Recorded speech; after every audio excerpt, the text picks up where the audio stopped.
Começa agora o Meia Pantufa. Praise Gear! Bom dia, boa tarde, boa noite, boa madrugada, pessoal! Todo mundo com os fones de ouvido porque tá começando o seu Meia Pantufa, toda terça às 5 da tarde no seu player favorito. Eu sou Luiz L, tenho aqui comigo, como sempre, de um lado meu amigo Gustavo A. Praise Gear, bom dia, tarde, noite, madrugada, Gusto. Na verdade, não sei se é dia, tarde, noite, madrugada, que não tem janela aqui, né? Como é que você tá, amigo? E aí, assistidores e assistidoras de filmes e séries? E também, como sempre, do outro lado, meu amigo Lucas A. Bom dia, tarde, noite, madrugada. Praise Gear, Lucas. E aí, moderadores de números que vocês não sabem para que serve? Agora a gente sabe. Agora a gente sabe. Agora já deu. A gente sabe muito. Nem tanto. A segunda temporada de Ruptura acabou na última sexta-feira e marcou a transformação definitiva da série em um fenômeno pop. O projeto liderado por Ben Stiller já é a maior série da história da Apple TV Plus e teve a terceira temporada confirmada pelo streaming assim que o último episódio saiu. Mas será que Ruptura atingiu as expectativas do público com um intervalo tão grande entre as temporadas? O que a gente pode esperar daqui pra frente? Será que Ruptura já foi capaz de se colocar no panteão das grandes séries de TV de todos os tempos? Antes de começar, você já tá seguindo a gente no seu agregador favorito? Aproveita que ainda tá começando e clica em seguir. E se tiver no YouTube, se inscreve no podcast e curte esse episódio. É rapidinho e você se torna o primeiro a saber sempre que o Meia Pantufa tiver conteúdo novo. E tem outra coisa bem importante. Se o seu agregador de podcast tem um sistema de avaliação, dá uma notinha boa aí pro Meia Pantufa. Geralmente é um sistema de estrelas logo no começo do seu feed. Basta clicar no podcast e avaliar. Quanto mais avaliações boas, mais os agregadores distribuem o Meia para as pessoas interessadas. Chegou a hora. Bora falar sobre a segunda temporada de Ruptura no Meia Opinião.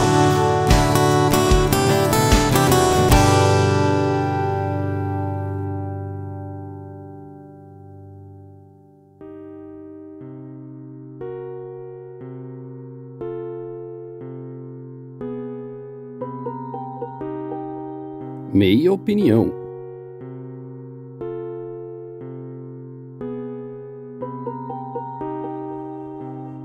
Bom, no longínquo ano de 2022, Ruptura acabou com o cliffhanger dos cliffhangers. Pra quem não conhece a série, eu acho que vai sofrer aqui hoje no nosso episódio sobre a segunda temporada, mas a gente vai gravar assumindo que todo mundo assistiu pelo menos a primeira temporada, que todo mundo já assistiu, né? Mas enfim, a gente tem Ruptura, um universo em que existe um procedimento cirúrgico chamado de Severance Ruptura, em que você separa a sua personalidade do trabalho da sua personalidade externa. Então é como se você criasse uma outra pessoa quando você tá dentro do trabalho, pra você não ter que passar pelo processo de realmente trabalhar, né? E tudo isso cria muitas consequências filosóficas, consequências éticas que são tratadas pela série. E no final da primeira temporada, no 9º e último episódio da primeira temporada, a gente tem um plano bolado pelos internos, né? Os chamados Inis, pra conhecer o lado de fora e expor a empresa, né? Ver como é que são as vidas deles e expor o que tá acontecendo, expor que eles sofrem, que eles são torturados e tal. E aí, nesse último episódio, a família do Mark externo, que é o protagonista, o Adam Scott, descobre que a esposa que ele achava que estava morta, a esposa que motivou ele a perder o emprego, a viver na bebida, inclusive a passar pelo processo de ruptura, na verdade ela está viva, ela tá dentro da empresa e a gente fica sem saber o que aconteceu. E nesse mesmo momento a gente tem a Halle, interpretada pela Brit Lauer, que descobre que ela é herdeira na empresa e que faz um escândalo lá pra anunciar que tudo isso que eu falei aqui, que eles são torturados e que eles sofrem, que a empresa pisa na cabeça deles lá dentro. E o episódio acaba e a gente fica exatamente 3 anos sem saber o que caralhos vai acontecer dali pra frente. Tem 2022, amigo. De comecinho de 2022. Jesus. E aí a gente embarca aqui nessa aventura muito, muito, muito antecipada. Pra quem também não sabe, a Ruptura foi criada pelo Dan Erickson, que é um roteirista de primeira viagem. O que ele tinha no currículo era ser roteirista do Lip Sync Battle, pra vocês terem ideia, assim. Ele não tinha nenhuma produção de grande relevância. O cara era um iniciante que mandou um roteiro pra produtora do Ben Stiller. A produtora do Ben Stiller topou, achou uma distribuidora. E aí, daí pra frente, é o que a gente já conhece. Inclusive, o Ben Stiller é quem capitaneia o projeto nas junkets, né? Quem vai fazer entrevista, quem vai em podcast, assim, tirando o pessoal do elenco. Então, ele fala mais pela série do que o próprio Dan Erickson. E aqui a gente conhece as consequências do último episódio lá em 2022. A gente gente acompanha no primeiro episódio somente os internos e no segundo episódio somente os externos, então a gente já embarca na temporada sem ter a ideia completa do que aconteceu realmente. O que a gente tem de informação no primeiro episódio é que passaram-se alguns meses e eles conseguiram criar uma revolução na empresa, e a empresa mudou a sua filosofia. Agora a empresa não vigia mais, não pune mais, agora não tem mais câmeras, agora eles podem conversar à vontade, eles têm mais liberdade, o chefe deles é mais carinhoso, e a gente sabe que é mentira e que é roubada, né? Ruptura virou esse ano um grande fenômeno pop, como a gente disse na introdução, porque aqui, antes de passar pro Gusta falar sobre a temporada, eu quero falar um pouco de ambiente externo, porque aqui a Apple fez o que ela nunca fez, que é promover, de verdade, que é colocar o elenco pra fazer campanha, que é colocar o elenco pra ir em talk show, pra ir em podcast, que é pra ter vídeo deles no YouTube o tempo inteiro conversando, que é pra ter campanha no BuzzFeed, que é pra comer asinha de frango com pimenta, tudo que você imaginar que uma emissora faz pra promover a sua série, a Apple fez somente com Ruptura e conseguiu transformar a Ruptura nesse enorme fenômeno pop, transformar a Ruptura nesse assunto do momento que dominou aí a pauta de televisão pelos últimos 3 meses. Mas se isso afeta ou não o resultado, pelo menos pra nós, né, a única opinião que importa, que é a nossa, a gente vai descobrir agora, começando pelo meu amigo Gustavo Azevedo. Gusta, segunda temporada de Ruptura atendeu as expectativas? A gente tá realmente falando de uma das grandes séries de todos os tempos, já com 2 anos, considerando que o título do nosso episódio da primeira temporada era assim: Ruptura é a melhor série do ano, e Ruptura tinha acabado em fevereiro, sabe? É por aí? É bem por aí, definitivamente. Mais um ano em que o Ruptura continua sendo a melhor série do ano em março, né? Assim, nos primeiros meses já do ano. Mas assim, foi muito legal você levantar essa questão da publicidade, né? Do marketing da série, porque teve também, assim, todo mundo prestou atenção em Ruptura no momento certo, no momento em que eu acho que os grandes CEOs, as grandes corporações estão sendo muito questionadas, né? Eu acho que tem muitos casos aí que estão levantando um pouco a importância, a relevância desses grandes CEOs, o próprio caso do Luigi, né, Mangione lá, que tá bombando Zeitgeist, né, amigo? Eu acho que tem todo esse espírito do tempo mesmo que joga a Ruptura como uma série muito relevante. E não é à toa que a Apple aposta numa pegada um pouco pós-irônica, assim, né, na série, porque é como se Ruptura fosse um ciclo de si própria, assim, como se fosse uma resposta ao tempo, uma prisão que a gente se colocou, né, dessa coisa do hipercorporativismo, que é impossível sair, que é um hamster na roda, e estamos fadados a viver isso, e as soluções vão ser tiradas dali daquela própria roda de hamster. Então, tem muita coisa, assim, é muito rico o universo que Ruptura trouxe, tanto da realidade que a gente vive, quanto do mundo da própria série, né? Então, eu acho que, assim, é mesmo a melhor série atual, tanto que foi a primeira vez que a Apple conseguiu abafar o hype das séries das outras emissoras. Inclusive, White Lotus estreou e só se fala de outra coisa, né?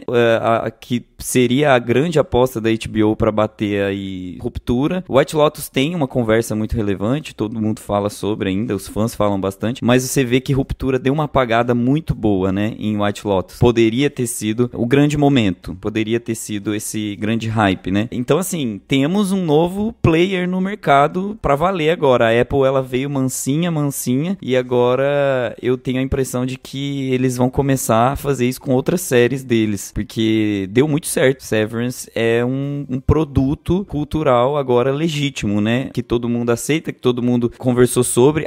Isso é muito importante. A conversa sobre Ruptura foi muito relevante nas redes sociais. Então as pessoas conversavam sobre temas. O conteúdo que se gerava em cima de Ruptura era mais complexo do que o próprio conceito da Ruptura, sabe? As pessoas, elas extrapolam muito a conversa de Ruptura. E isso é genial, porque eles fazem uma temporada que tem um conceito até simplificado, se você for enxugar tudo que tem ali, só que as pessoas ficam tirando todos os detalhes, criando teoria, trazendo autor pra explicar, trazendo teorias pra explicar, fazendo vídeos de 2, 3, 4 horas pra explicar. Estamos fazendo um episódio aqui de podcast pra dissecar os episódios, falar sobre os atores, o envolvimento deles e como essa série é relevante atualmente. Então, assim, é o momento, sabe, de Ruptura. Eu concordo que é um grande grande feito da Apple, é o maior feito da Apple, com absoluta certeza. E eu acho que também tem toda uma questão estética que eles conseguiram impor, assim, como o momento também. Eu acho que Severance tem um apelo estético muito, muito atual. Ele utiliza dessa asepsia do mundo corporativo para trazer um pouco de luz, assim, pras coisas. Ele não é aquela coisa, assim... Eu lembro muito que em Matrix, por exemplo, tinha a asepsia do escritório, a asepsia do mundo moderno e dessa coisa do capitalismo selvagem e tudo mais. E em contraposição com o fogo das pessoas que moravam lá na caverninha e que eram os revolucionários e tudo mais. Aqui não. Aqui a revolução é feita dentro dos escritórios. Então você coloca a banda pra tocar dentro do escritório. Você coloca a fotografia, a luz pra trabalhar dentro do escritório. Então tem toda essa estética meio autofágica, assim, essa coisa meio de criação da estética com ela mesma. Por isso que eu falo que tem essa coisa meio pós-irônica, assim. Então é o feito, né? Eu acho que a Apple chegou no seu auge. É o Game of Thrones da Apple, finalmente. Eles conseguiram fazer um produto, assim, que muita gente fala, tá todo mundo comentando. Então eu fiquei muito feliz por essa segunda temporada. Tirando que, falei do fenômeno, mas não falei da temporada. A temporada é muito boa. É muito bem feita essa temporada. É uma evolução mesmo da série. Não é... É como se eles tivessem pegado tudo que tem de bom no conceito de cada um dos personagens, no conceito da própria história, e tivesse elevado aquilo ali à potência, né? Eu achei a temporada muito boa. O roteiro dela é muito bom, muito consciente, sabe? Ele quer falar sobre uma história de amor, ele quer falar muito mais sobre o Mark e as escolhas dele do que ficar falando sobre, sabe, os meandros da ruptura em si. Ele usa tudo isso de pano de fundo, mas no fim das contas, essa temporada é um love story, assim, é uma história de amor. Então, eu gostei muito de como eles contextualizaram a temporada e de como tá todo mundo envolvido, como você vê que é uma série que ela traz essa vontade, assim, de assistir, porque tem ator envolvido, a área técnica é muito impecável. Então, assim, Ruptura veio mesmo pra começar o ano já derrubando quem vier aí pela frente. Cuidado, Last of Us. Stranger Things eu não dou nem chance, eu não dou nem oportunidade de ser melhor. Talvez nem saia. Talvez nem saia esse ano também. Exato. Então, assim, é um feito mesmo da Apple. Parabéns. E justo a Apple, né? Isso que eu acho engraçado. A Apple fazer uma série dessas, né? Que a Apple é a Lumon. É como se fosse mais uma metalinguagem. Uma série da Apple querendo criticar trabalho infantil. É muito bizarro, assim. A gente realmente vive nessa era da Lumon. A gente vive nessa era da ironia, né? Do capital irônico. É bizarro. E é muito bom ver isso, assim, tão bem representado. Às vezes é triste, mas é foda, né? Exatamente, ficou né? Que o feito. duro é se você entrar no buraco do coelho lá da Alice, né? Sobre a hipocrisia do streaming, falar sobre cultura corporativista, aí você entra pra um outro caminho de discussão, né? A gente meio que tem que passar um pano pra essa história, porque senão a coisa perde até o sentido, mas... Enfim. Lucas, e aí? Fala um pouquinho sobre a segunda temporada de Ruptura. Meus amigos, eu acho que eu fui o que terminou de assistir mais recente, né? Eu tô impactado com esse último episódio até agora, processando aqui na minha cabeça.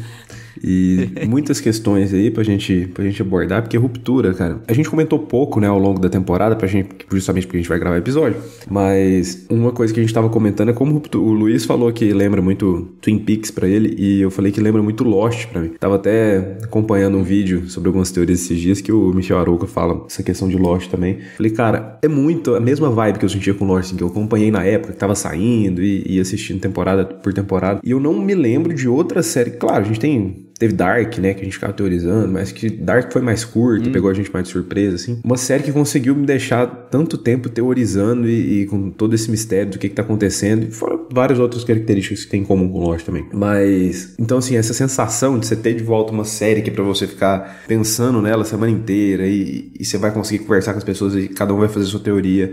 E você tá muito mais preocupado com a história. Isso te deixa... Eu acho que isso enriquece muito a série, porque isso, além de trazer uma história complexa, interessante, que vai se desenrolando ao longo de episódios, temporadas, você consegue ter um papo muito mais sobre a história da série, sobre o que as pessoas estão percebendo, sobre o que você acha que vai acontecer, do que sobre coisas técnicas, do que sobre, né, se a atuação foi boa, se a direção foi boa. E eu acho isso enriquece demais a obra, assim. Sempre que a gente consegue levar esse assunto além, sempre que o assunto transborda as características técnicas ali da série, apesar de Ruptura ser linda, assim, ter alguns episódios, alguns enquadramentos. Cara, é um episódio melhor que o outro aqui, em termos de direção de arte. Mas, Lucas, eu só vou te interromper rapidinho, só por o Gusta vai concordar comigo. Cara, se você vê esse último episódio dessa temporada e não lembra de Twin Peaks, é só porque não viu Twin Peaks mesmo. Eu não vi Twin Peaks, muito, então... É muito, então, pois é.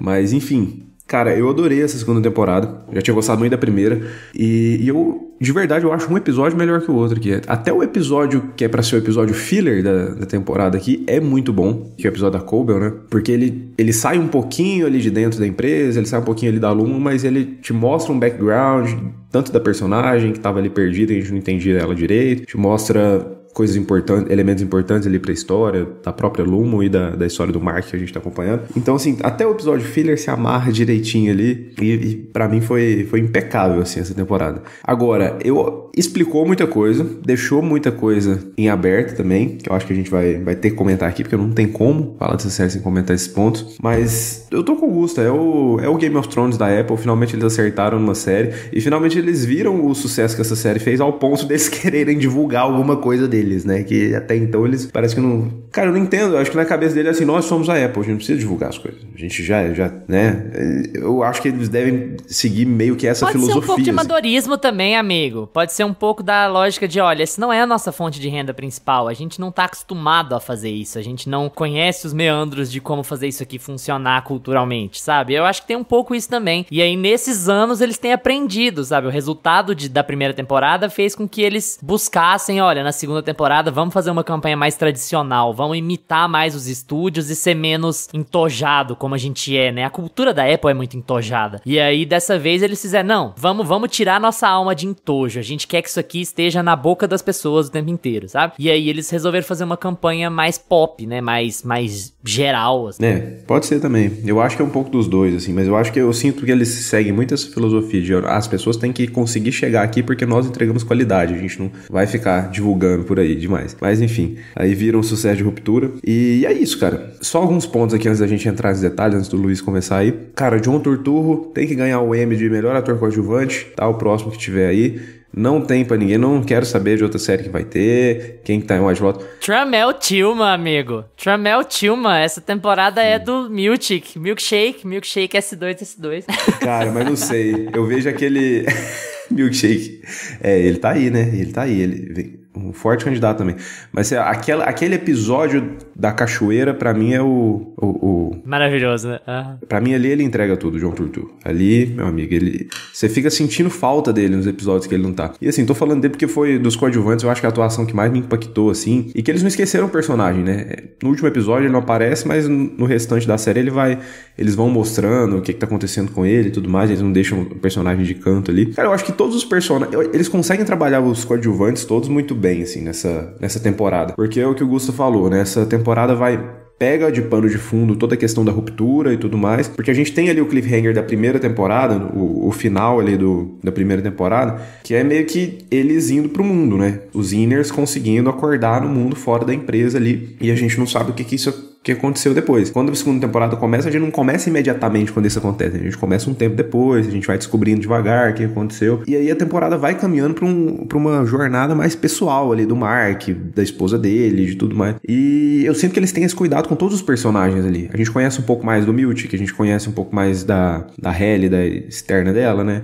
A gente sabe todo o background da Cobel agora. O Dylan, cara, como ele cresceu nessa temporada, cara. O Dylan tem uma narrativa que eu gosto muito aqui nessa temporada, e tinha tudo pra ser uma coisa que ficaria solta, assim, e eu gosto do Dylan porque ao mesmo tempo ele é o personagem que acaba questionando muito essa questão da ruptura dentro da história, porque o Mark ali nessa temporada ele tá preocupado com encontrar a esposa, o que é que vai fazer pra encontrar ela, cadê a Gemma e tudo mais, e o Dylan é o cara que ainda fica ali, cara, eu vou sair dessa ruptura, eu vou ficar, por que eu tô aqui, eu sou um imprestável na minha vida real, por isso que eu me coloquei nesse emprego, então ele é o personagem que ainda tem esses dilemas, assim, de por que ele foi parar ali, além de um trauma, como foi o Mark. Então, assim, eu acho que eles conseguem trabalhar todos os coadjuvantes muito bem e passar pro Luiz que a gente desenrola o restante.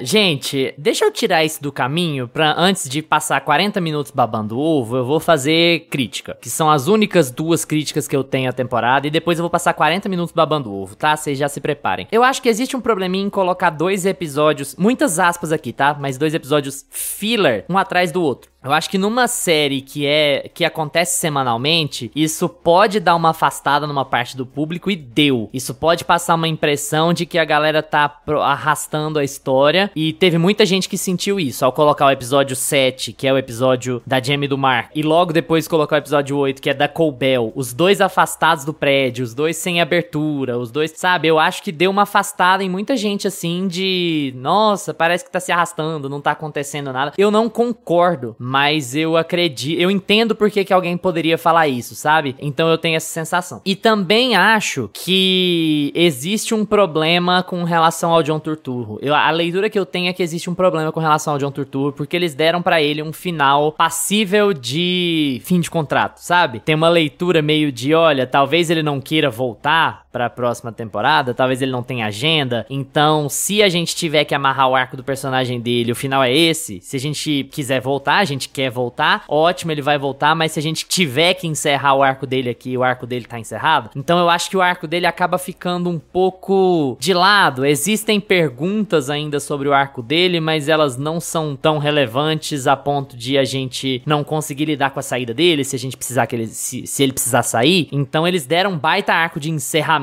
pra ele, assim, deixando algumas pontas soltas sobre, por exemplo, se ele tava agindo sozinho, pra quem que ele tava ligando, com quem que ele tá envolvido, né, quando ele tava pesquisando os podres da Luma e tal. Mas eu senti, posso estar errado, isso é um completo palpite, mas eu senti que há alguma hesitação se o John Turturro vai voltar pra terceira temporada ou não, porque eles bem que fecharam o arco dele, assim, né? Bom, tirando isso, é uma temporada fantástica e fascinante de televisão, assim, sabe? Eu acho que eu adoro acompanhar um conteúdo em que os produtores, os criadores, eles sabem o que eles estão fazendo em todos os aspectos, porque a impressão que eu tenho na segunda temporada de Ruptura é que Ruptura aprendeu com tudo que houve de errado em Lost e com tudo que houve de errado em Westworld. Eu acho que eles aprenderam com essas duas pra não repetir os erros que condenaram essas duas, de certa maneira. Falar que condenaram Lost é uma sacanagem, porque Lost é uma série muito bem sucedida, mas assim, o Damon Lindelof e o J.J. Abrams, eles estavam muito mais preocupados em requentar os mistérios e abrir novos mistérios do que em resolvê-los. Então, Lost virou uma série sobre mistérios em cima de mistérios em cima de mistérios, que quando você chegou lá na última temporada, antes disso, na verdade, mas quando você chegou na última temporada, era absolutamente impossível você amarrar tudo que você tinha deixado aberto, sabe? Porque você jogou tanta coisa, tanta informação, tanto cliffhanger, tanto troço, que não tinha como. Então assim, olha, a gente vai conseguir amarrar a nossa história principal, a gente vai dividir o público, mas uma série como Lost tendia a dividir o público mesmo, no seu final, não importa o que acontecesse, mas vários dos nossos mistérios ficaram pra trás, porque não tem como, simplesmente não tem como amarrar. O Dan Erickson e o Ben Stiller não caíram nessa tentação. Então assim, eu acho que pro bem de Ruptura, a maior parte das respostas de Ruptura é mais simples do que as pessoas teorizam. E eles se preocuparam muito nessa temporada em amarrar muitas pontas soltas, sabe? Eu acho que isso é, assim, excelente, porque é uma galera que entende que existe um limite no conceito do mistério jogado o tempo inteiro. De mais mistérios, mais mistérios, mais mistérios. Existe uma hora em que isso atrapalha mais do que ajuda. Então eles não deixaram isso acontecer. E também o grande erro de Westworld, que é, tem um ambiente fechado, com um mistério fechado, e agora eu preciso expandir esse ambiente. Ruptura não tá preocupado em expandir o universo de Ruptura, e eu acho que isso é essencial. Os caras entenderam que a discussão filosófica, ela é praticamente infinita. Então eles podem fazer várias alternativas sobre a discussão filosófica do que é uma ruptura, do que isso significa, do que é criar uma pessoa, de qual é o papel dessas pessoas no mundo, como os outros enxergam essas pessoas, como essas pessoas se enxergam. É melhor ter meia vida do que não viver? Ou é melhor não viver? Como isso afeta a relação com os Auris? Como isso afeta a relação com as famílias dos Auris? Como isso afeta a relação entre os amigos, entre os outros rupturados, né? Entre as outras pessoas que estão no andar. As possibilidades são infinitas de discutir eticamente ruptura, então a série focou nisso. Focou em discutir os debates éticos, as dúvidas éticas, as dúvidas morais sobre o processo, e não em falar, não, nós temos um outro parque, agora nós temos um outro mistério, um outro labirinto, Labirinto Parte 2, agora todos os Inis irão sair e fazer a revolução. Eles não cometem o erro de Westworld. E eu acho que o Ben Stiller mata muito essa charada quando ele fala... Eu tenho umas discussões com a Carla sobre isso, porque assim... Sobre o que é a definição de uma ficção científica. Ruptura é uma série de ficção científica? Sim. Mas o Ben Stiller fala que não, entende? O Ben Stiller argumenta que, olha, nós usamos de um elemento de ficção científica pra contar nossa história. E eu acho que aí tá toda a diferença do mundo. Porque quando ele fala que Ruptura não é uma série de ficção científica, quando ele vem desse ponto de vista, a gente consegue entender o encaminhamento que a série dá pra contar uma história coesa e humana e moral ou amoral sobre cultura corporativista e sobre relações de trabalho e sobre relações pessoais e sobre relações internas, né? Você lidar com uma outra face de si mesmo e tal, sem que você tenha que dizer, ah não, as cabras na verdade são aliens e a Lumon faz sacrifícios pros ETs, ou então, ah não, vai ter um outro chip que faz um outro não sei o que. Entende? Eu não sei se eu consigo passar bem a mensagem, mas quando o cara fala que a série não é de ficção científica, que ela usa um elemento de ficção científica pra contar a sua história, a gente entende que a preocupação dele não é eu preciso expandir isso aqui, bigger and better, eu preciso chocar as pessoas o tempo inteiro. A série não tá muito preocupada em chocar as pessoas o tempo inteiro, sabe? E eu adoro Ruptura por isso. Eles querem fazer um bom conteúdo, um conteúdo que explora os seus mistérios, que deixa algumas pontas pra uma possível renovação, como toda série, mas que se preocupa em amarrar essas pontas, em dar respostas, em encaminhar as coisas pra um lado mais satisfatório, assim, sabe? Tem um outro ponto que eu quero falar mais pra frente sobre especificamente o final da segunda temporada, que eu acho que todo mundo vai discordar, mas assim,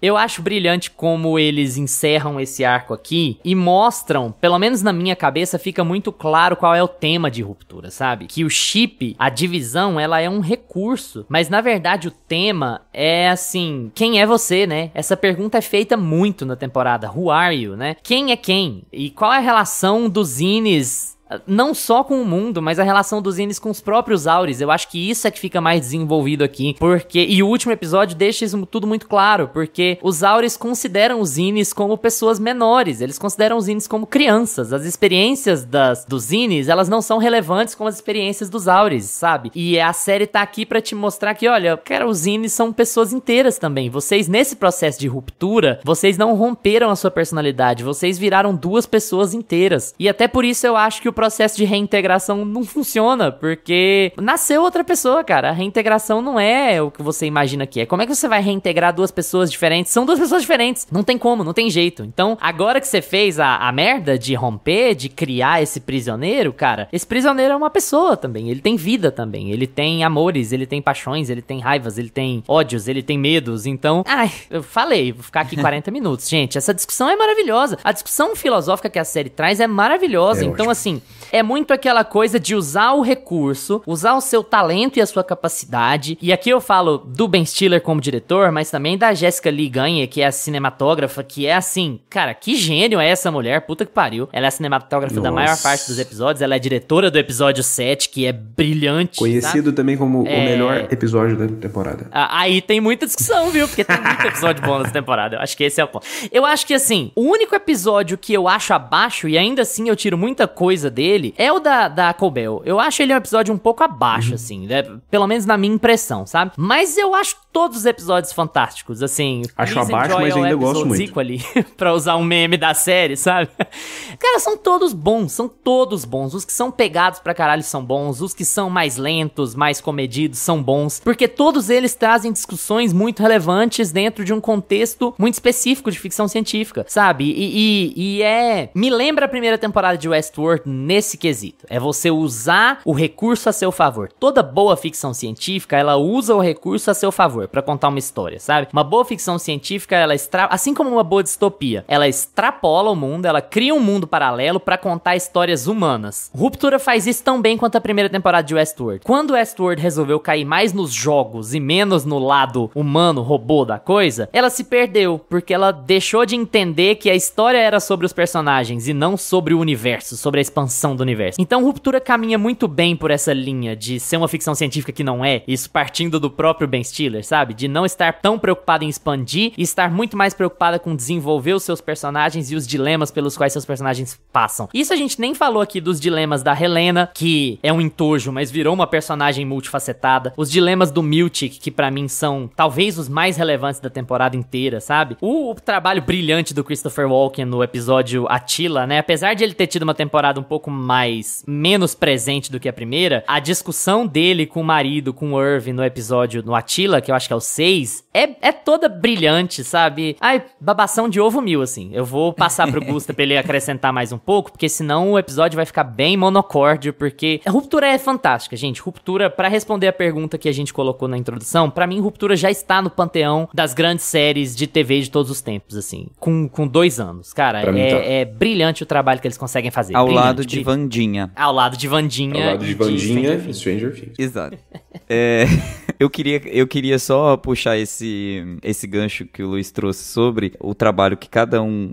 A questão ética, né? E eu acho que da ruptura que é trazida pra essa questão de quem é quem tá se relacionando com quem, e principalmente sobre os amores, né? Sobre as pessoas que os Auris e os Ines estão se apaixonando e estão se relacionando. Porque isso é trazido em todos os episódios. A gente foi educado nessa temporada a perceber que a questão principal é o Ine, ele tá apaixonado por alguém e o Auri tá apaixonado por outro alguém. E quando esse alguém é a mesma pessoa, o que acontece? E quando são pessoas diferentes, quais são os dilemas éticos dentro disso? E quando um é cristão e o outro não é cristão, o que acontece? O que Jesus pensa sobre isso? O que o cristianismo falaria sobre essa ruptura? Até isso teve, mano. O que Jesus pensa sobre a ruptura? Exato. O que Jesus faria? Então, assim, é muito... O próprio Jesus é rompido em 3, né, amigo? Jesus é a primeira gema, porque ele é o primeiro que vai ter 2 Ine. É o primeiro...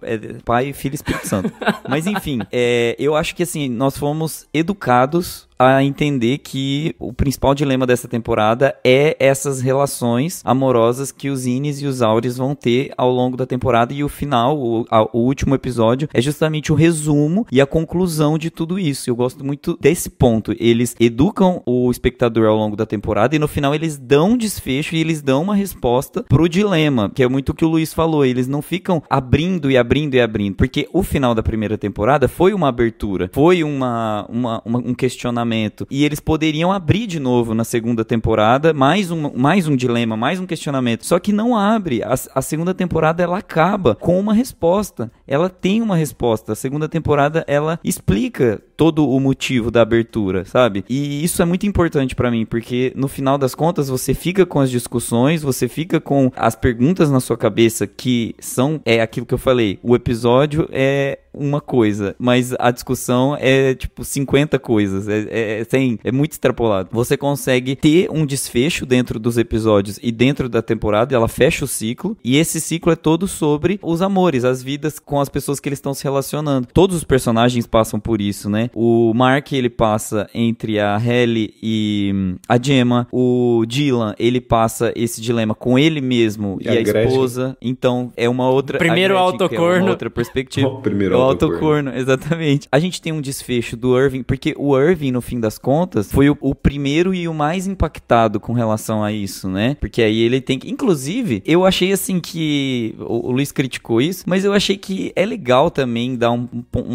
chute na bunda de alguns personagens, assim, pra você entender que as histórias podem realmente acabar e fechar os ciclos ali, sabe? Eu gosto disso também, porque... Não, a minha questão, amigo, não é ter criticado isso, não. É até o argumento que eu vou fazer sobre o final da temporada como um todo. Eu acho o arco dele encerrado, sabe? Isso. Mesmo que ele tenha mesmo que ele tenha pontas soltas, e ele tem, porque a gente não sabe pra quem que ele tava ligando, com quem que ele tava trabalhando, qual o intuito dele investigar. A gente não sabe por que ele sonhava com o elevador, sabe? Qual era o papel dele com relação ao elevador do setor de exportação. Tem muita coisinha que a gente não sabe. Mas a série deu a oportunidade pro Arthur sair, sabe? É essa a impressão que eu tenho. Se ele não voltar, a série encerrou o arco dele. Não é aquela coisa assim, nunca saberemos. É isso. Ele fugiu, vazou, entende? Mas eu gosto, eu acho que eles fizeram de um jeito bem feito, assim. Fica amarradinho dentro da história. Eu gosto também. Eu acho muito... Principalmente porque ele tem aquele rompante lá no 4º episódio. E aí você entende o porquê que ele tá tão estressado, né, com aquele ambiente e porquê que ele precisa sair. Eu acho que tem toda essa construção também de que ele não consegue mais viver aquilo. Ele precisa ir pra outro lugar. Enquanto os outros, eles precisam precisam ainda se alimentar daquela estrutura da Ruptura e da Lumon para poder descobrir quem são eles, porque muitas vezes nós ficamos presos nessa,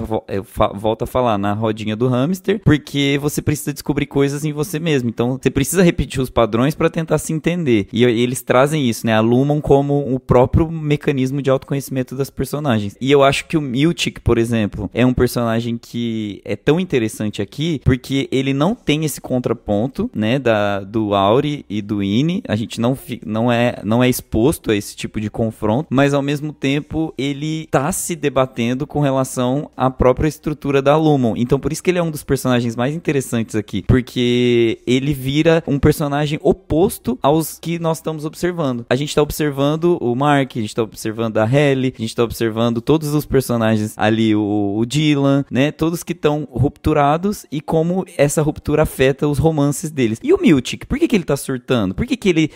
qual é a principal motivação dele tá nesse embate com ele mesmo? E eu acho que você pode reparar, Agosta, que quando um Ine dá uma porrada no Miltic, a gente comemora pra caralho. Quando alguém da chefia dá uma porrada no Miltic, a gente fica puto. A gente fica puto. Então a dinâmica do Miltic é espetacular por causa disso. Porque quando o Miltic é o personagem central pra fazer a gente entender que o problema é a cultura corporativa. Exato. Sabe? Que o Miltic também é um pau mandado, ele é parte da engrenagem. Então assim, você torce pra ele contra a chefia, mas você fica puto com ele contra os internos, sabe? Você cai na cadeia hierárquica da Lumon quando você é espectador, sabe? Nossa, assim, eu comemorei o final do Sr. Drummond lá. É muito catártico, assim, né? Você sente, meu Deus, era tudo que eu precisava. Mas tem isso, assim, eu acho que os principais dilemas, eles se resolvem, por isso que eu gosto tanto dessa temporada também. E é simples. Se fosse tão complexo como a gente imaginava, as respostas que são dadas no último episódio são tão, sabe, fáceis, inteligíveis, não tem nada muito além da nossa capacidade, sabe? O espectador fica satisfeito também com as respostas. E eu acho que é esse o alívio que a gente sente quando acaba uma temporada e tá tudo bem, sabe? Não tem um esforço dos roteiristas pra aquilo tudo ser uma nova fase, de uma nova etapa. Desmerecer os roteiristas agora, né? Não. Muito pelo contrário. Muito pelo contrário. Eu acho que é assim. Tô brincando. Quando você pega lá o final da primeira temporada, por que o final da primeira temporada é um cliffhanger? Porque é uma série que foi produzida toda no escuro, no meio da pandemia. Ninguém tinha a menor ideia se aquilo ia vingar ou não, se as pessoas iam assistir ou não. Foi uma série produzida toda de uma vez, sem nenhum feedback, pra um streaming inexistente. Quando a série começou a ser produzida, a Apple TV não tava no ar, Apple TV Plus. Então, é normal você pensar num cliffhanger pra falar assim, eu preciso convencer essa distribuidora a me renovar. Eles estavam com uma lógica mais tradicional da coisa. Quando eles fazem a segunda temporada, eles já sabem que a série vingou, que o streaming vingou, que o streaming tá ficando conhecido por produzir conteúdo de qualidade, apesar de ser um streaming que é incapaz de divulgar seu próprio material. É um streaming que tá ficando conhecido pela qualidade das produções. As pessoas já gostaram da série. Então os caras já embarcam com uma outra perspectiva. E aí é que tá o negócio. Eles não embarcam com a perspectiva de eu preciso renovar essa série pra terceira temporada de qualquer maneira. Isso é muito raro, mano, porque é o emprego dos caras. Os caras fazem de tudo pra manter tudo rodando o tempo inteiro. É aquela coisa assim, eu tenho uma história que o público engajou, eu vou construir uma história que eu acredito que o público vai engajar mais ainda, e é isso. Eu não vou jogar um cliffhanger desesperado pra garantir a renovação. Eu acho que a série vai ser renovada porque as pessoas gostam, mas se a série não for renovada, tá, é isso, sabe? Eu acho que essa leitura que eles fizeram da segunda temporada é brilhante e é muito rara de acontecer, porque o pessoal geralmente morre de medo de ser cancelado, né? E eu acho que o Ruptura passou desse ponto. Falou, eu acho que a nossa renovação tá garantida, tá? Eu acho que vai dar certo, vamos contar a história que a gente quer contar, sabe? Eu acho que eles produziram a série já pensando nisso. E aí, o resultado que a gente tem é esse. O que eu acho genial em termos de roteiro, de como tudo é construído, é que o Gusta falou que tudo é muito simples e a gente tem meio que eu pelo menos eu tive esse baque, porque Ruptura vai se construindo como algo complexo, misterioso, não tô entendendo nada que tá acontecendo aqui. Misterioso e importante. Por que eles falam desse jeito? Quem que é Kier? Final do primeiro episódio, o que é aquele de olhos bem fechados lá no final? Sabe, vão acontecendo umas coisas muito bizarras lá que não tem explicação. E aí você vai ficando cada vez, cara, que esse buraco é mais embaixo, o que tá rolando aqui? E aí quando as coisas vão se desenrolando, quando a gente tem aqui o plot do que aconteceu com a Gemma, por exemplo, fala, era isso. E não é ruim, e não é ruim. Ah, é uma seita. É que você entende que assim, cara, então era isso. E assim, na hora você já entendeu a série. Você não precisa ficar dando voltas e voltas. E aí, claro, a gente vai tendo várias outras coisas. Tem muita coisa que a gente ainda não sabe sobre a Lumon, por que surgiu, por que eles têm aquela cultura daquela forma, por que eles se comportam igual uma seita que conversa daquela maneira estranha. Então tem várias questões ali que ainda estão em aberto, mas o principal que a gente tá querendo saber, né? Cadê a Gemma? O que aconteceu com ela? Por que essas pessoas foram escolhidas? Por que eles fazem tanta questão do Mark tá aqui? E então essas questões foram sendo respondidas, e quando elas vão sendo respondidas é uma coisa muito simples, que disfarçada, e isso eu acho genial, porque eles conseguem pegar todo esse... É o que o Luiz começou falando aqui, que o Ben Stiller fala, que ele usa elementos de ficção científica pra contar a história dele, mas não classifica a série como uma ficção científica. Então vai dando essa coisa da tecnologia da ruptura, a gente vai descobrindo novas coisinhas ali, que vão construindo esse universo, mas sem querer expandir demais. Tem uma cabana ali que dá pra fazer ruptura também. Como que a ruptura funciona? Por que essas pessoas vieram parar aqui? A gente tem uma noção de complexidade da série que, quando as coisas vão se resolvendo, o próprio final da série pra mim é isso, da segunda temporada pra mim é isso. Eles conseguem resolver várias coisas que ficam explicadinhas, simples ali na sua cabeça, e ainda tem outras questões. Agora, a questão que não quer calar pra mim, que eu não preciso ver a terceira temporada. Aquela criança, meu Jesus, como que aquela criança foi parar? Quem é aquela criança? O que quer dizer aquilo? Aquilo ali eu não sei falar nada. Eu não sei te falar absolutamente nada. Eu acho que eu sou um burro. A Miss Huang, amigo? É. Mas eles explicaram a Miss Huang no episódio da Cole Bell. Não, pra mim não explicou, não. A Lumon começa a captar pessoas pra trabalhar pra ela aos 7, 8 anos de idade. A Cole Bell começou trabalhando como criança. Aquele par romântico dela lá começou trabalhando como criança também. É um culto, então o culto é uma seita. Então eles pegam as famílias desde muito novos. Os meninos trabalham na fábrica desde muito novos, de 8 anos de idade mesmo. E aí eles ficam viciados em drogas aos 8 anos de idade. Não, sim, isso aí eu entendi, e aí os especiais, os incríveis, os maravilhosos, eles dão bolsas pra trabalhar, pra estudar, pra trabalhar, desenvolver conteúdo pra Lumon, sabe? Então a ideia é, beleza, nessa cultura aqui, é normal você ter uma mina de 12 anos trabalhando aqui. O setor de ruptura só não sabia, mas a Lumon sempre fez isso. E vai continuar fazendo, porque como é um culto, eles precisam pegar as pessoas desde mas pra novas, mim né? Eles precisam moldar a mente dessas pessoas. Pra mim que ela sofreu ruptura, aquela menina, não? Não entendi isso, não. É tanto que ela acha que os índios porque não aí são pra pessoas, mim não é né? nada ela normal. Ela fala assim, por que você tá falando isso com eles? Sabe, ela se porta, se fala de uma maneira igual a cultura ali da empresa, sei lá, com 12 anos de idade. Eu ainda achei que ficou misterioso. Essa questão aí da Cole Bell eu peguei e tal, mas pra mim que as crianças ficavam lá num lugar à parte, né, desdrogando elas e criando elas ali pra ver quem vai se destacar e eles colocarem dentro da empresa, não colocar de cara, assim, crianças dentro da empresa. Enfim, eu ainda acho que tem coisas... Isso é Stranger Things. Você tá confundindo. Isso é Netflix que faz ela isso, é né? Literalmente ela é literalmente uma menor aprendiz, cara. Ela tá lá porque é isso. E aí, ela fala daquele jeito, ela fala daquele jeito porque ela é parte de uma seita, cara. É igual a gente cresce sabendo fazer Pai Nosso e qual parte da missa a gente tem que ficar em pé, qual parte da missa a gente tem que ficar sentado, se a gente pode ir lá comer o pão e tomar o vinho ou não. A gente cresce sabendo isso, sabe? Na idade da Miss Huang, a gente já sabe isso. A gente já sabe como que a gente responde as coisas. É porque o fato dela se parecer fisicamente muito com a Gemma me pegou também.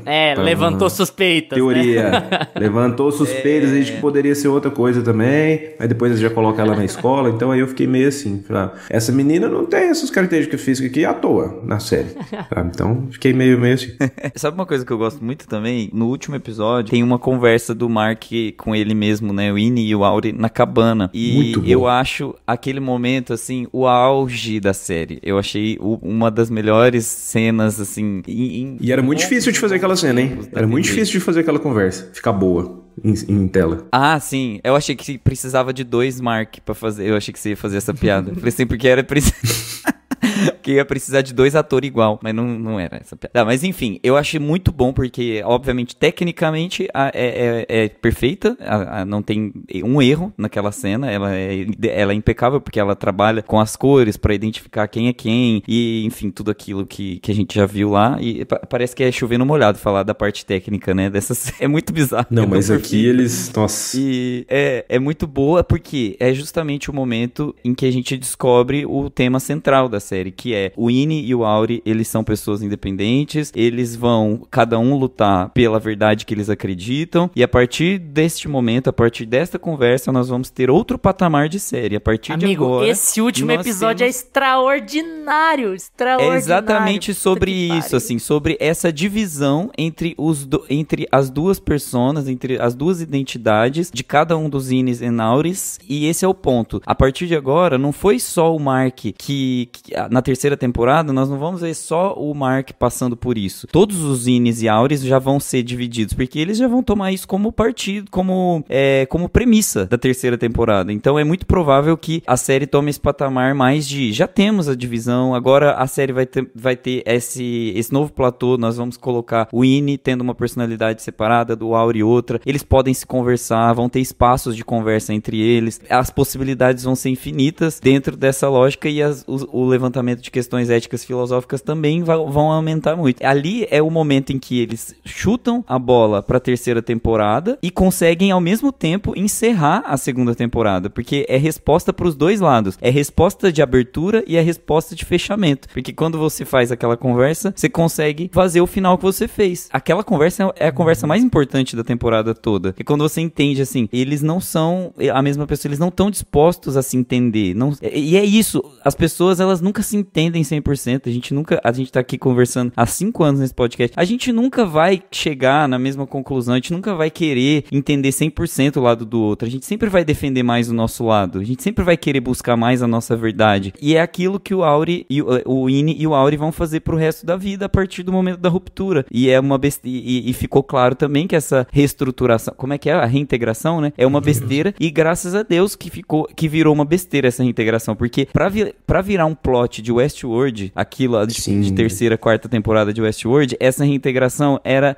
Gente, as partes mais chatinhas, assim, se você for pensar, que desliza, assim, pra uma pegada meio errada, é aquelas partes que ele tá fazendo na reintegração, e aí é tipo, ele está desmaiando, ele não sei o que lá. Se a série virasse aquilo, tipo, se a série ficasse em torno dele se reintegrando, ia ficar muito chato, sabe? Ia virar uma coisa assim, quando você bate na mesma tecla, porque fica meio óbvio, é um caminho muito fácil, e eles não optaram por esse caminho. Eu fiquei muito feliz por isso. Então, parabéns pro último episódio, parabéns por essa cena, porque sem ela, nada teria feito tanto sentido, sabe? Fez muito sentido. O final é muito bom por causa daquela cena. E parabéns pro último episódio, porque falando de referências, ele teve de tudo, né? Assim, ele foi um episódio... Teve hora que ele foi Kill Bill, teve hora que ele foi Missão Impossível, teve hora que ele foi um dramão, teve hora que ele foi comédia. Ele virou, tipo assim, melhores momentos de ruptura, sabe? Ele conseguiu fazer aquela mistureba de gêneros à la Parasita, sabe? Nossa, que você tem tudo no mesmo balde ao mesmo tempo, mas nada soa desconexo, nada soa... aqui eu tentei fazer uma piadinha no momento sério. Nunca é isso. Tudo é muito bem casado entre referências muito distintas ali, sabe? É fantástico. Não, e impactante, porque assim, as coisas acontecem de verdade, né? Tipo assim, personagem... Gente, a gente está falando do final da temporada, vamos escapar de spoilers aqui. Mas, assim, a gente tem coisas concretas que acontecem ali com os personagens, né? Não fica aquela coisa tudo em aberto, o que o Mark consegue fazer. Deixa um pequeno cliffhanger ali, né? Também pra terceira temporada, mas não é aquele gancho igual da primeira, né? A gente já entende que o arco da segunda temporada, onde a gente tá falando dessa relação de amor, meio que foi concluído, e os personagens a gente vai viver as consequências de tudo que rolou lá na terceira temporada. Mas, cara, falando sobre a reintegração, eu gosto de como eles abordam a reintegração na série, porque eu não acho chatinhas as partes, eu gosto muito da ideia de existir isso, e dele tentar fazer isso, tentar fazer esse sacrifício pra tentar achar a gema e tudo mais, que é o que lá na primeira temporada, era Billy o nome dele, né? Aquele personagem? Piri. O Piri. O Piri, meu Deus. O Piri fez lá e tal. E só que eu acho que eles fazem exatamente a medida certa, cara. Eles falam, a gente tem essa tecnologia, a gente tem essa saída aqui, que você pode tentar, mas não vira a grande coisa, a grande questão da série, eles não levam aquilo... O questionamento, e a gente acaba chegando nesse questionamento que é o diálogo ali entre os dois Mark, né? Entre o Ine e o Al. Que... Cara, e aí, vamos fazer? Nós vamos dividir um corpo? Como que é isso? Você tá louco? Eu gosto de uma mulher, você gosta de outra, eu sou uma pessoa, você é outra, como é que nós vamos dividir o mesmo corpo? Não tem como, cara, raciocina um pouco. E aí você vê o desespero, né, do externo, do Mark, em simplesmente, cara, eu preciso fazer o que for possível. E você vê do outro lado a pessoa lutando pela vida dela. Porque quando a série começa, e isso eu acho genial, se a gente não pensa, a gente só pensa na premissa da série assim, existe uma tecnologia que você não precisa trabalhar, tem um eu seu que trabalha, você fala, cara, maravilhoso, vou desfrutar apenas do dinheiro e do lazer e vou ter um eu ali que eu nem sinto que eu tô trabalhando. Tanto é que ela surge assim enquanto conceito, né? Exatamente. O Dan Erickson tava indo pro trabalho um dia chateado, puto, e pensou assim, cara, já pensou se eu só pudesse, assim, entrar desligar, aqui quando entrar e sair, sabe? Desligar, fazer tudo no automático, e ele conceitualiza a ideia a partir Então, em termos de conceito, a gente não para pra pensar, assim, no conceito de ruptura, é genial, você fala, pô, maravilhoso. E aí, quando você para pra pensar 5 segundos e você entende que são outras pessoas, são outras personalidades, você fala, não, peraí, então eu tô criando um escravo aqui, que não tem direito a mais nada, não tem direito à vida, e aí essas pessoas começam a querer ter, obviamente, querer ter uma vida fora daquilo ali. Cara, eu acho genial. Westworld.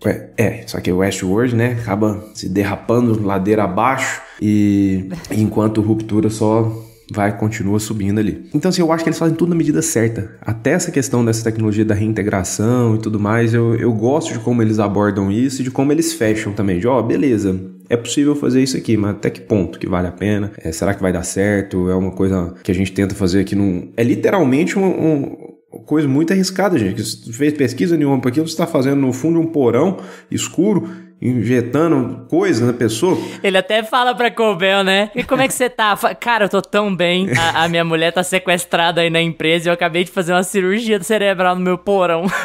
Cara. Ele é extremamente amargurado, assim, né? Sarcástico, meio... Sim. Não, o Auri Mark é um porre. Eu acho que uma das coisas mais legais dessa série é que um dos protagonistas, né? Porque o Mark S é o protagonista e o Mark Scout é o outro protagonista, né? Ele é um porre, mano. Ele é muito amargurado, ele é muito chato, ele é escroto em vários momentos, ele é um cara que simplesmente não consegue lidar com os próprios problemas. Em nenhum episódio da série ele consegue lidar com os próprios problemas. Ou ele foge pra bebida ou pra ruptura. Inclusive com a Gemma, quando eles estão tendo problema pra engravidar, é isso que ele faz. Ele fica escroto com ela, ele fica estressado, ele bebe mais. Então assim, ele é uma pessoa muito desagradável. E é muito raro você ter um protagonista desagradável, sabe? E ainda assim você conseguir engajar com a história, né? Acho que isso também é contrabalanceado pelo fato de que o Mark S é mais agradável do que o Mark Scout, né? O Winnie é mais agradável do que o Auri. Apesar de ele também ter seus momentos de chatão, a gente empatiza mais com ele. Assim. Sim, cara, eu gosto muito dessa dualidade dos dois. Eu gosto muito dessa mudança de personalidade, que eu acho que o Adam Scott, pra mim, nessa temporada aqui, cara, eu já gostava dele ali na primeira temporada, mas eu acho que aqui ele teve mais espaço pra trabalhar as duas personalidades. E pra mim, cara, foi genial. Esse diálogo essa cena que o Gus mencionou dos dois conversando, a hora que ela começou, eu falei, a gente vai ficar aqui, vira câmera, vai pra câmera de novo, vai ser. Eles vão fazer isso mesmo? Cara, e dá muito certo, cara. Eles fazem aquele jogo de luz e de cores, e a cena vai ficando acelerada e você já sabe quem é quem, e não fica uma coisa monótona ali.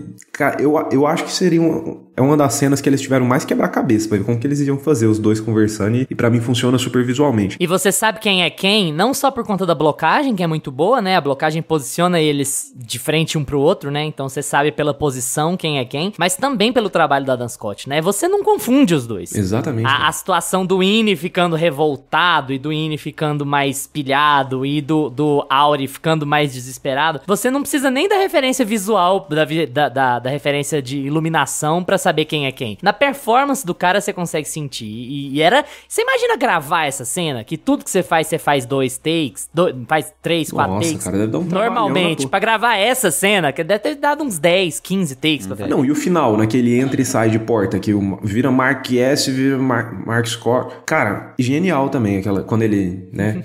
não precisa falar, né? Mas enfim, o finalzinho, que ele vai entrando e saindo de portas ali, vai vira outro. E a transição da última porta pra Lumon. Cara, que linda. Essa série... Cara, essa série visualmente, cara, eu acho que a segunda temporada ela consegue ir muito além, assim, porque já era uma série bonita, né? O Gusto começou falando desse aspecto mais clean que ela tem, mais minimalista e tal, justamente pra emular um pouco do que a Apple é, da estética que a gente tem, do ambiente corporativo. Mas aqui, no primeiro episódio, a gente já tem aquela sequência, aquele plano de sequência do Mark correndo, cara, que é genial. E cada episódio episódio a gente vai tendo algum elemento visual, assim, que se destaca muito, cara. A gente tem, no episódio que eles vão lá pra cachoeira, o sonho do Irving, cara, nossa, eu acho genial o jeito que eles constroem aquela cena. Eu acho que fica muito...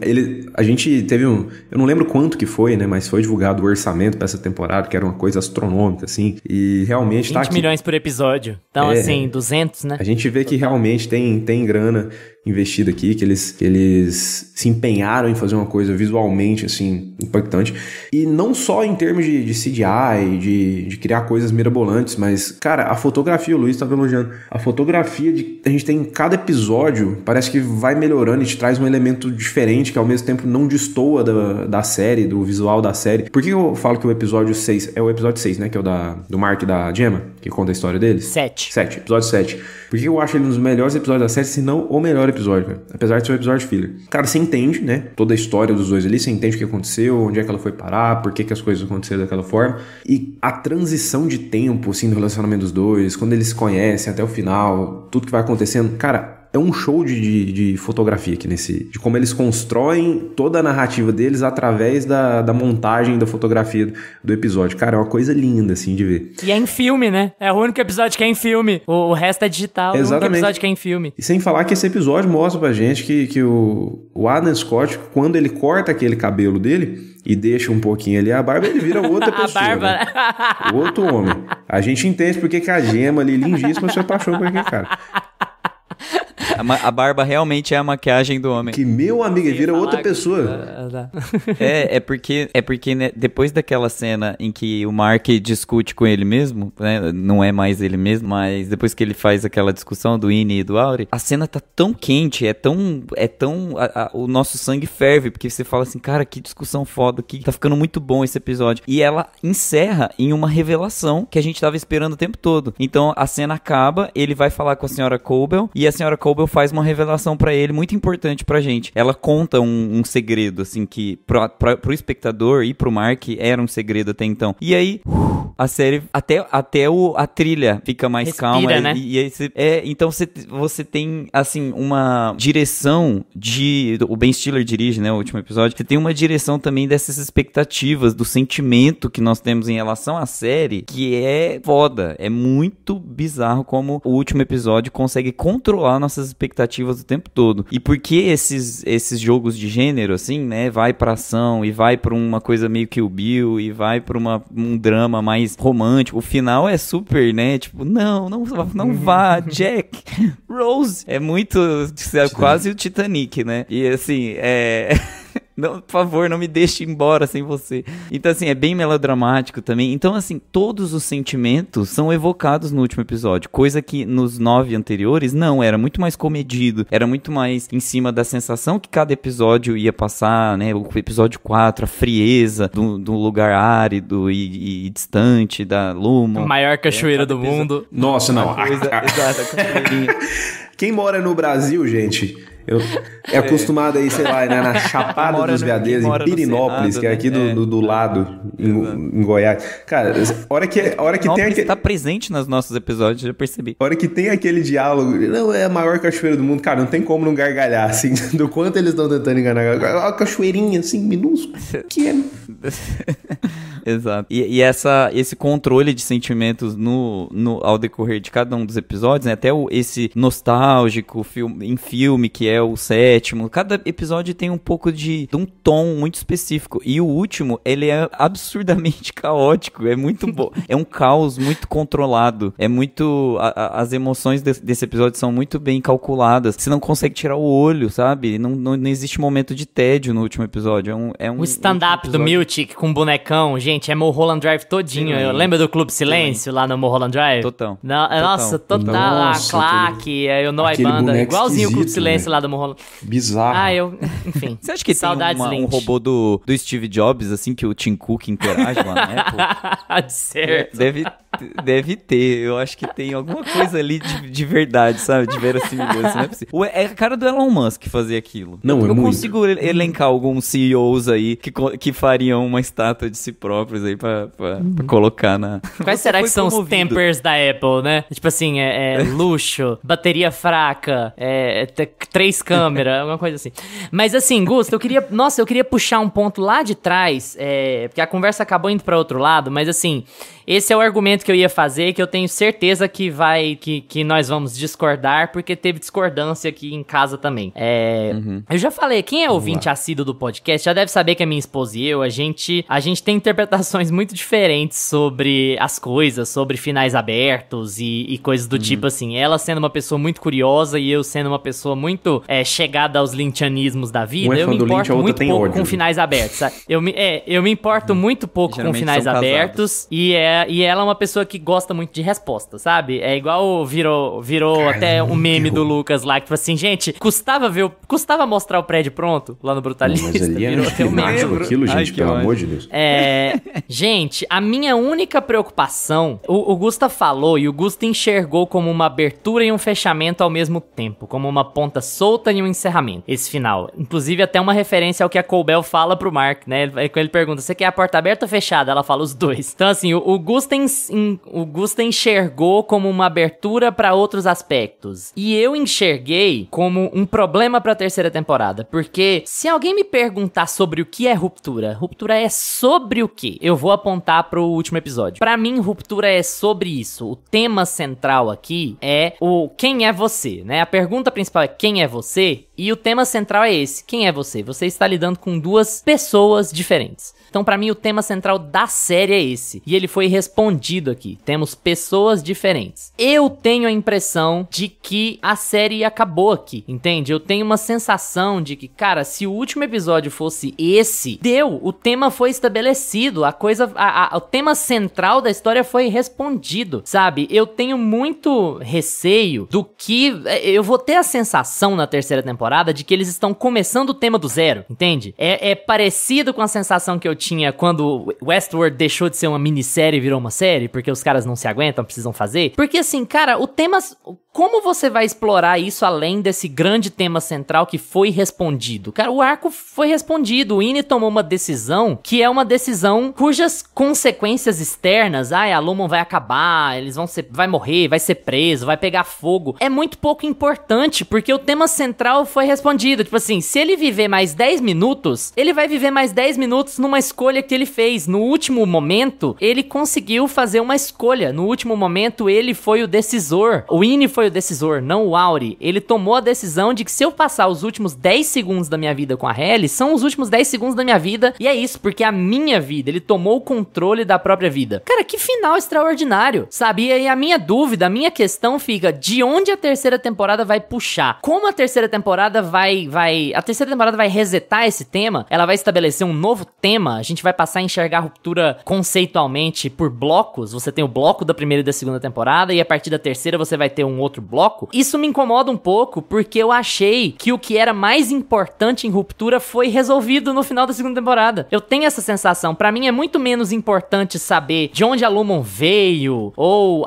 o que os outros setores fazem, e muito mais importante entender o que os Ines e os Auris vão fazer com essa situação que foi dada a eles. E como isso foi respondido, tá aí a terceira temporada vai ser tematicamente sobre o que? Sabe, eles vão começar do zero, entende? Pra mim a impressão é de que eles vão começar do zero. Eles têm coisas práticas a resolver, mas o tema foi fechado. Então eu fico um pouco na dúvida, com o pé atrás, porque eu acharia esse final do jeito que foi pra série maravilhoso. Eu acharia 100%, assim, sabe? E eu sabia que era o Lucas que ia fazer de nós três aqui, fazer, não sei, porque o Lucas é o mais parecido com a Carla. Porque o Lucas é o mais parecido com a Carla nesse quesito, assim. Então, eu entendo que há coisas a se dizer.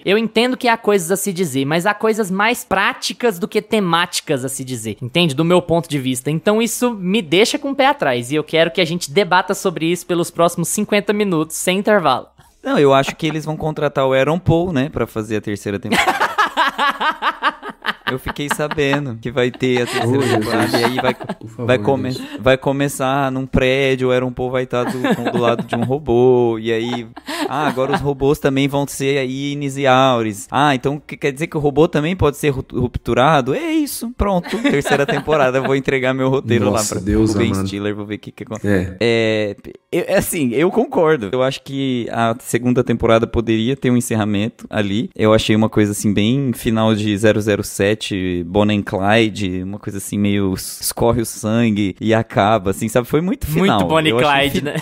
Eu achei bem final mesmo. Mas eu acho que como Ruptura é tão filosoficamente rica, é possível trabalhar outras possibilidades ali dentro. Como eu tinha falado antes, eu acho que uma das possibilidades seria explorar as conversas individuais entre os Ines e Auris. Eu não acho que porque... Eu entendo o seu ponto. É a questão de, tipo, eu já fechei o tema, eu já fechei o pensamento, a ideia. Agora, o desdobramento é mais sobre... É meio que uma repetição. Praticidades. O desdobramento é mais mecânico do que temático, exato. Entende? É mais do tipo, e agora como a gente vai colocar os outros Auris e Ines pra se confrontar? Porque até o que eu preciso saber, sabe? O que a Lumon vai fazer com esse caso? Eu preciso saber pra quem o Irv estava ligando. Eu preciso saber, qual é o papel da Devon nessa história? Eu preciso saber, e o que a Cobell vai fazer daqui pra frente? Como a relação da... Você entende que são praticidades, que tematicamente não são coisas relevantes, assim? Mas, como eu disse, existem alguns personagens que ainda não têm respostas nem temáticas e nem filosóficas ainda. Porque, por exemplo, o Miltic, apesar dele ser esse representante, por exemplo, do supervisor, né? O clássico supervisor, que ele não é nem chefe e nem funcionário. Ele é só gerente. É o gerente de loja. Exato. Que ele, tipo assim, ele é odiado pelos funcionários e odiado pelo chefe. E é cobrado pelo chefe. E esse dilema do Miltic, por exemplo, é um dilema que ainda tem possibilidade de ser estruturado. Eu acho que o mistério da Cobell também e os problemas da droga e daquele lugar lá, ermo que eles foram, também dá pra explorar muita coisa de lá. Então, eu acho que ainda existe... É porque o fato do Mark ser o protagonista e o tema central ser esse dilema amoroso dele, né? Do Ine e do Auri. Qual é a esposa dele? Quem é que ele vai ficar? Qual é a namorada dele? Esse dilema, ele já tá um pouco... Ele vai dar uma saturada, sim. Eu acho que esse é o ponto. O dilema do Mark é um problema e, no fim das contas, ele é o protagonista. O maior problema vai ser com ele, eu acho. Mas com os outros personagens, é super possível extrapolar os dilemas éticos. Se eu fosse supor, eu diria que a terceira temporada a terceira temporada vai ser da Britt Lauer. Eu acho que eles vão focar muito mais na relação Helena-Halle do que na relação dos Marks, sabe? Eu imagino... Eu só consigo imaginar a coisa indo por esse lado, sabe? Eu só consigo imaginar por esse lado. Porque a gente... abordar isso. Exatamente. Porque eles começaram e não encerraram. A gente sabe que a relação Dylan interno e externo, ela tá encerrada tematicamente também. A gente nem sabe se o John Turturro vai voltar. Eu imagino que vá, mas a gente nem sabe se ele vai voltar. E então, assim, tematicamente, do que é importante e relevante, o que sobrou mesmo foi a Halle, porque tudo é mais paralelo, assim, sabe? Eu acho que o Miltic também tem um arco malemar encerrado. Ele acaba tomando uma decisão. Ele é tão company man que mesmo com a companhia dando patadas nele, ele vai defender... Não é nem que é company man, ele é muito ambicioso. Então, assim, ele vai aguentar, ele vai dar uma patadinha aqui e ali, mas no fim das contas ele toma a decisão de, olha, defender a empresa nesse momento de crise vai ser bom pra minha carreira. Então eu dou essas patadas, mas eu aguento aqui. Então o arco dele ainda vai se expandir pra outros lados, sem dúvida. Tem coisas a dizer. Eu não tô dizendo que não tem coisas a dizer, que tá tudo amarrado, sabe? Mas a história principal do protagonista encerrou tão bem, tão fechada, tão certinho, que você fica, tá, mas ele é o protagonista, ele não vai embora, isso não é uma antologia. Então, qual que é o novo dilema que o Mark vai enfrentar, sabe? Qual novo dilema do Mark vai ser tão importante quanto isso? Eu não consigo ver o arco do Mark encerrado, assim. Eu acho que ainda ficou muita coisa em aberto. O que eu consigo ver que foi encerrado é a Gemma. O grande mistério de onde estava a Gemma, por que ela estava ali dentro, o que estavam fazendo com ela, como que ela foi parar ali, e conseguiram tirar ela de lá. Beleza, eu acho que eles encerraram o arco da Gemma. E o Mark descobriu o que estava acontecendo. Mas a gente tem um inner dele lá, apaixonado pela Halle, a gente tem ele lutando pra viver. E aí, ele vai continuar vivendo no andar da ruptura? Ele vai conseguir sair de lá? O Auri dele vai conseguir ter uma vida? Porque a Gemma saiu e ela sabe tudo que tá acontecendo. Ela vai conseguir sair do Na prédio? terceira temporada é a Gemma tentando resgatar o Mark. Ela vai conseguir sair daquele prédio, que pode ser que a gente tenha essa coisa anticlimática também, da terceira temporada abrir e ela tava só do lado da portinha ali e vem alguém, ó, meu amigo. Sem chance, cara. Do jeito que eles encerraram esse arco, eles nunca vão fazer isso. Tipo, ela passar e ter um segurança lá, mandar ela de volta. Não vai acontecer. Porque se fosse pra ter segurança, que tivesse no corredor, né, gente? Pelo amor de Deus. Não tem um segurança dentro dos corredores. É como se ela já estivesse de fora. O segurança morreu lá na primeira temporada e a Luma não repôs, cara. Ficou o Miltic pra cuidar de, sei lá, 1000 funcionários rupturados. E uma banda inteira. Miltic com a criança. Uma banda que surge ali com... Uma fanfarra. Aquilo é Twin Peaks todinho. Ai, beleza, vamos pôr um Martin Band aqui, fica tudo colorido e olha... É que teve no primeiro episódio, na primeira temporada, um momento assim, né, da dancinha. Eu acho que eles quiseram dar uma agradada. Veio a dancinha agora da segunda Eu vi um comentário na live da Mikan com o Michel, e é um comentário assim, o único erro que a série cometeu é de fazer não fazer o Miltic dançar em todos os episódios, fez só em 2. Só em 2. Ele é muito bom, né? Ele é muito carismático. E sempre viraliza, né? Vira Reels, vira um monte de coisa. Essas ceninhas Lucas, mas você ia comentar alguma coisa. Mas assim, eu não acho difícil isso acontecer, porque eles fizeram isso na segunda temporada. Você começa a segunda sem ver exatamente a cena sem ver o discurso da Halle, por exemplo. Você começa a segunda temporada sem ali uma continuação direta do que os Inners fizeram lá do lado de fora. Então eu não duvido de começar uma terceira temporada com eles deixando a Gemma guardada ali sem a gente saber o que aconteceu, dela talvez nem conseguir sair do prédio, ou sei lá. Eu acho que eles podem dar uma frustrada, porque o caminho mais fácil é a gente pensar, ó, a Gemma saiu e agora ela sabe o que rola ali dentro, e aí a empresa vai deixar ela abrir o bico? Não vão deixar ela solta ali, alguém vai ter que ir atrás dela, nem que seja o Christopher Walken lá, que é o capanga que vai atrás dos outros, né? Nossa, tem uma cara de Westworld terceira temporada, né? Aí agora nós vamos ver as consequências para o mundo da saída da Gemma. Cara, então assim, eu tenho um pouco de medo pra onde pode ir, mas eu acho que eu tenho a impressão de que Ruptura tem um arco, uma história fechadinha já, do que eles querem contar, do que vem por aí. Eu acho que não é uma coisa que eles ainda vão pensar, querer desdobrar, porque o Westworld parece que foi uma coisa que foi se desdobrando, assim, eles não sabiam muito bem costurar aquilo. Eu acho que Ruptura tem essa cara de ter uma história mais fechadinha, espero que não dure nem mais que 4 temporadas. Mas dizia o Jonathan que ele tinha tudo das 5 temporadas escritas, né? Ele falava a mesma merda que o Dan Erickson fala, que o Ben Stiller fala. Eles sempre falam isso, pra poder manter esperança aí, pessoal. Mas enfim, eu acho que o arco do Mark não se encerra ali, cara. Pra mim, assim, eu quero ver onde vai parar o winner dele. E aí, ele conseguiu, ele tomou a decisão. Beleza, eu te ajudei aqui, sua esposa tá fora, mas eu vou ter minha vida. E eu vou ter minha vida, vou ficar com a Halle aqui, nós vamos brigar com quem tiver que brigar aqui dentro, eu acabei de matar um homem, nós vamos embora. E aí, eles vão conseguir sair daquela empresa, vão conseguir sair daquele andar, eles vão viver ali dentro, sei lá, cara. Eu quero ver onde vai se desdobrar aquilo, cara, porque... Eu quero ver o prédio pronto! O prédio pronto. Não, cara, mas pra mim... Cara, eu nunca vou entender... O acidente de trabalho. Porque assim, eu acho que não são nem só respostas, porque a gente tem várias respostinhas aí que tem que dar, de explicar da onde que veio a Luma, por que eles se comportam igual a seita, por que eles pegam a criança e drogam elas, por que eles têm cabras, por que tem cabrito ali, uma mini fazenda ali dentro. Mas já foi, o cabrito já foi. Eu acho que não tem nada mais do que aquilo ali. Luiz, você se contenta com umas respostinhas muito fácil, meu Deus. Como que pode? Mas é isso, mas eu acho que o cabrito era só pra atirar na testa dele? É uma resposta simples. Sim, o cabrito é pra sacrificar toda vez que eles sacrificam alguém. Porque eles são a seita. Então, mas pra mim não é isso, cara. E tu é a pureza. Você fazer uma série toda e virar pra mim e falar, não, porque isso aqui significa um ritual. Quando você está pronto, você mata o cabrito e... Mas por que um cabrito? Sabe, pra mim não. Você me senta... Não. Vamos lá, 2 temporadas. Você quer me dizer que, tipo assim, se na terceira temporada não tiver mais cabrito, você vai achar que não foi respondido? Não, mas tem que me explicar essa estrutura da Lumon, por que virou isso, cara? Por que tem que ser um cabrito? É o urso do Lost, né? O cabrito que até então, o urso do Lost. E até então a gente sabe só da Gemma presa ali, passando por todas aquelas salas. Por que tem que ter 20 cabritos? Por que não tinha um sendo criado? Por que tem que ficar um cara amamentando? Não, cara, tem coisa muito bizarra ali acontecendo que, tipo assim, ainda tem que ser respondida. Agora, tematicamente...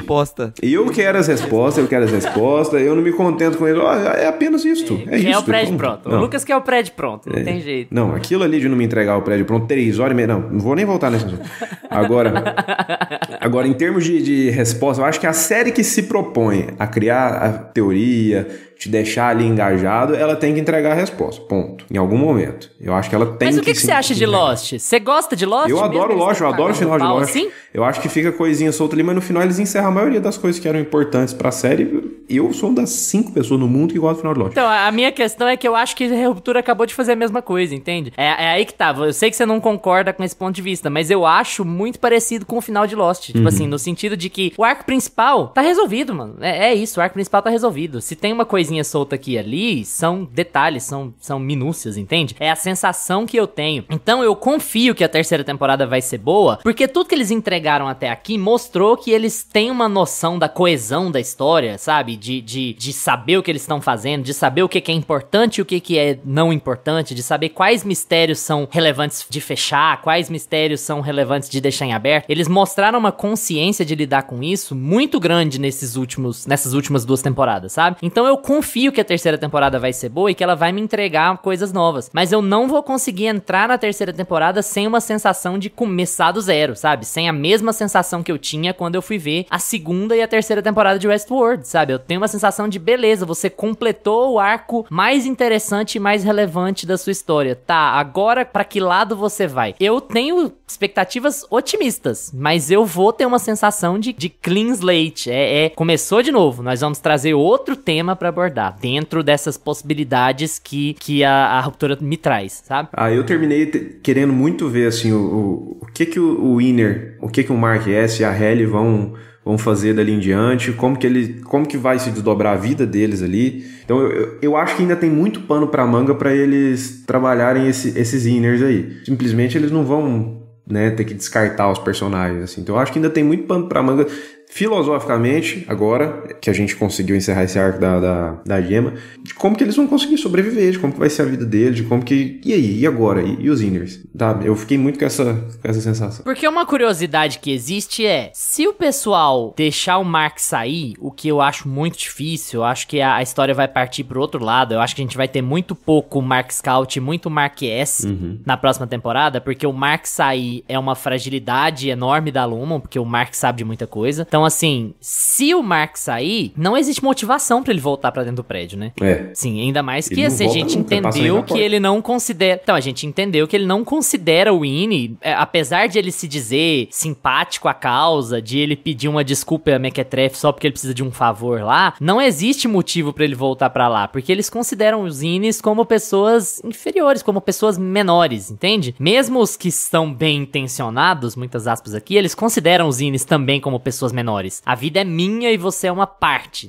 Não somos iguais. Você é uma parte de mim. E isso é a interpretação que ele tem naquela conversa que os dois têm. Fica muito claro, sabe? Porque a reintegração significa que eu vou ter as suas memórias, mas você tem 2 anos de vida, eu tenho 40. Então, assim, não acho que uma terceira temporada vá contar com o Mark Scout saindo. Até porque ele não teria motivação pra voltar. E a gente não vai perder o interno, sabe? Então, existe uma curiosidade de como é que eles vão lidar com o pós, já que vai ter o pós. Então eu não vou dizer que eu não tenho essa curiosidade, eu tenho, sabe? Mas eu gosto muito do final, gostaria muito do final como um final de série também. Eu adoro esse final. Se acontecesse uma hecatombe e ele for ser cancelado, eu não vou ficar, nossa, que lixo. Eu vou ficar, cara, ótimo, deu certo. Eu adoro esse final também. Mesmo com cancelamento, mesmo com a não renovação, deu certo. E tem uma outra questão que eu quero ver ainda sendo desenrolada na série, que eu gostei muito deles começarem a desenvolver agora, que é a Cobel. Que ela começa a segunda temporada meio de escanteio, a gente só vê que ela é meio louca ali, a gente vê que a Lumon tá tentando descartar ela agora, ela não serve mais pra Lumon. E aí, quando a gente entende, né, todo esse background que ela criou, né, a tecnologia de ruptura, meio que ela foi roubada. E agora ela tá se virando contra a empresa e tá do lado do Mark e ajudando a salvar a Gemma, cara. Eu quero ver qual que vai ser esse desdobramento eu acho que a série pode se expandir muito mais pra esse lado, ao mesmo tempo que eles vão conseguir trabalhar esse arco da Helene e da Hayley, ao mesmo tempo que eles vão ter que explicar o que eles vão fazer com o Winner do Mark. Eu acho que eles vão conseguir trazer essa narrativa da Cobel e falar, beleza, agora tiramos a Gemma, agora vai ser eu contra essa empresa, eu vou acabar com esse Egan aqui, com esse Kier, e eu quero ver onde é que isso vai se desenrolar. Eu acho que eles podem caminhar muito mais pra isso, sabe? Pra Cobel tentando, de alguma maneira, acabar com tudo que a Lumon faz ali. Vocês levantaram a questão da Hayley sobre o que seria o futuro dela, e eu tenho muito medo deles fazerem uma coisa meio Stranger Things, assim, do pai abusador que cria uma menina que ela é supostamente feita para as ambições da empresa. Mas já foi isso, né? Já foi meio que isso. E aí, então, e aí quando ela encontra, porque você para no subtexto é bem isso mesmo. Aí ela encontra uma turma super divertida que faz ela, de meninos, que faz ela se despertar para um novo mundo, para uma nova realidade, e aí ela começa a tomar consciência por si própria e ganhar poderes dentro daquela nova realidade, até que ela se revolta contra o pai, e aí o que vai acontecer, né? É bem uma... Não tem um subtexto muito parecido com o de Stranger Things? Aí eu fico com medo de ficar uma coisa meio... muito próxima, se eles forem só se fiar a esse tipo de história, porque é bem isso, né? É a Halle num ambiente de experimentos, bem o que foi com a Gemma, né, por exemplo. Ela num ambiente de experimentos, e aí aquilo se repetindo, e o pai dela abusador fazendo ela ser quem ele é, o projeto pessoal dele, né, egocêntrico e aquela coisa meio de complexo. E eu acho que se for por esse lado vai ficar meio repetitivo na cultura pop em si, sabe? Não repetitivo dentro da série, porque isso é o cânone da série mesmo, mas se eles forem por esse lado, assim, literalmente, eu acho que vai ficar um pouco saturado, porque a gente tá muito acostumado a ver isso, né? Eu acho que eles vão ter que trazer algo mais aí, mas já começou meio por esse rumo, né? Eu tenho um pouco de medo de ir por aí. Pessoal, uma pequena notinha antes da gente fechar, então. Vai varrer o M esse ano, né? Se acho Deus que quiser. Ruptura é o que é, assim, né? É a grande série do ano. Acho que vai ser difícil a gente ver alguma outra coisa desse nível. Vocês concordam? Eu acho que ninguém bate se Ruptura esse inscrever ano. pra comédia ou drama? O M não tem separação. Tem, né? O M tem separação. A separação comédia ou drama, ela tem a ver com duração, não com... Então, se tem... só pode ser pra drama. Não, mas eu acho que faz o limpo em drama. Acho que ninguém consegue bater essa temporada esse ano.